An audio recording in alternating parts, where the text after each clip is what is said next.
Hello guys, Wali here. So from tomorrow we are starting our newsletters. So it was quite hard for us to get our daily topic for our newsletter, but we'll be sending you on your emails. So if you haven't subscribed yet, consider subscribing and you won't regret doing it. So I'll put the link in the description. So our today's video is all about improving your overall chess understanding, honoring your skills and building the arsenal at disposal. This blog will be of most use to people you are struggling to cross a 1200 barriers. So it took me roughly 4 months to cross the 1200 rating barrier on leeches, and I have somehow also crossed on chess.com. So in this video, I'll be giving you my tips and key points that I learned in the 4 months and how to actually imply those in your games. Hope you enjoy this video and find it useful. So the name of the title is Cracking the 1200 Code Strategies for Chess Rating Progression. So let's start with the number one. Avoid blunders. So this is the single most important point in the entire article. Avoid blunders. I cannot stress on this enough. Now you might ask, isn't how everyone loses in chess? And if you ask this question, you are right. Let me clarify it. This type of blunder GMs usually make are either strategical error or miscalculation in high depths, like 20 moves. So the types of blunder I am talking about is like hanging a queen in one move. To avoid these, start by spotting the range of squares that your opponent pieces cover. Then think about the relative values of the pieces in the particular position. If your pieces can be captured and the reinforcement that you have, this should come most of the blunders in this level. So I'll be showing you one picture where tell you how to not make a blunder. In this scenario, you can see that it's very tempting to play rook to d1 followed by knight to b5 and bishop takes f4, bishop to f4 to have a strong control over the d6 square, but unfortunately the bishop on h5 does not seem to approve of this. These are the types of blunder you should really think of that. So look for the h5. If you move your rook here, the bishop can easily capture on h5. So you have to be careful and do not hang your pieces. So try to not make a blunder as much as possible and think before you make a move. So this was our first point. So this takes us to our second point, which is anticipation. So this is one step above point one.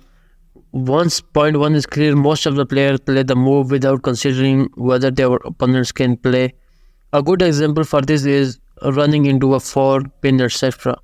This is where calculations come into play. Once point one is clear, think what your opponent can play, look for force, pin, squares, etc. So point 1 and 2 should go hand in hand, hand to hand in hand. If you can successfully employ these 2 points into your game, you are already halfway through to cracking the 1200 rating.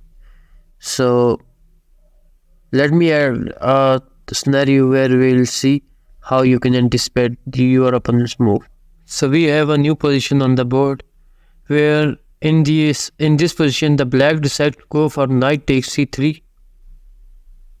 If knight takes c3, then white will have to sacrifice his pawn structure. Why? Because if you recapture it with the queen, you get pinned with bishop to b4. So master the above two and you are already halfway there. So these were first 2 points I think which are most important while pushing you towards the 1200 rating. And the third point, the most important, is the openings. How you control, how you play the openings, that matter the most. The openings are where you transition from a beginner to low intermediate level starts. I will suggest you to know a lot of opening traps. Don't go for highly theoretical openings. Stay with simple ones which require less memory and can be played intuitively. Many people make this mistake of playing high level openings like royal opens. Never do that. First identify your playing style, then choose an opening according to your style, and most importantly stick to one opening only. Don't switch openings till you have the advanced enough, like 1600 for a better one, or you mastered one opening. Always have a secret weapon. My secret weapon in those days used to be max laying attack, where you start with the E5 and Alpen Sicilian for C5. I had a win rate of about 80% every time I got to play these. Frankly speaking, if you are quite thorough with the secret weapon that you are using at that level, you are almost guaranteed to win within the first 20 moves. Knowing is a whole bunch of these mounts you win. So we are on our fourth move, which is basic endgames. So now this is very important. Learn how to checkmate with the queen, rook, and two bishops, and if you have a one king and a pawn, and how you can promote your pawn. Then learn basic king and pawn endgames concept like opposition, triangulation, etc. I recommend you to study these from uh, different chess books, and you can follow my newsletters I'm about to start. So one of the best chess books out there, personally my favorite chess book, was from Mikhail. So knowing this study that I have mentioned above is more than enough to get the job done. So I have added this scenario for the end game, so it's a vibe to play. So it's a little puzzle for you guys. If you can solve this, your end game knowledge is sound.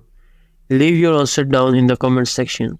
And in the end game, the most important thing is to know when to resign, when to checkmate, and how to end games. So many people's end game by resignation. Some can end with game can end in a draw, and game can end in by game with the checkmate, and game can also end in a stalemate. And in the end games, we mostly forget about the stalemate, and which is important.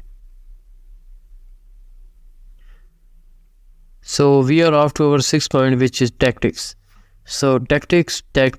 At this level, people miss a ton of tactics. It's hard to find a 1200 rated game without tactics being involved. Practice a lot of tactics and identify the patterns in it.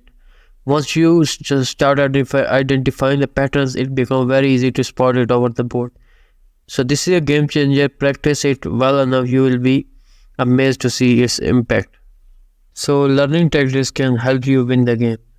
So these were my favorite five tips, which I shared with you because I pushed my rating in 4 months. So I hope you find your rating and you push forward. So thank you for watching, and I hope this video sounds better and I'm doing well. Thank you so much, and I hope to see you in the next video.